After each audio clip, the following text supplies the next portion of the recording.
Donald Trump, I think, can start thinking about the general election, to be honest. I mean, I think he can start positioning himself for that, which is not to say that he needs to start running left or running toward the center, but I think in temperament, it might be advised for him to start reassuring the Republican base, donors, et cetera, that he really can be president. He certainly can be a formidable political candidate. Can he actually be president? So I think that's something that he could think. Not that he takes anybody's advice, Right. especially mine, but that's something he could think about.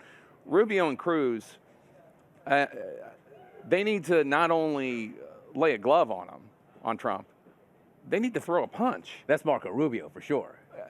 They need to show that he needs to make. First of all, Amanda Carpenter, former Cruz aide, has been making this argument for days now. You almost see no adaptation by Cruz or Rubio to what the Republican electorate is.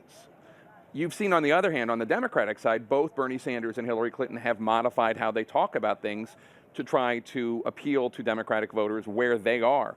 You don't see that from Rubio and Cruz. You see them doing what they have been doing for 6 months, for 9 months, and not particularly trying to pick up on the fact that many, many Republicans, as we've seen them go to the polls in the 4 states that have voted, are angry, do not like the establishment, do not like the Republican establishment, want an outsider, want somebody who's going to change things and shake things up.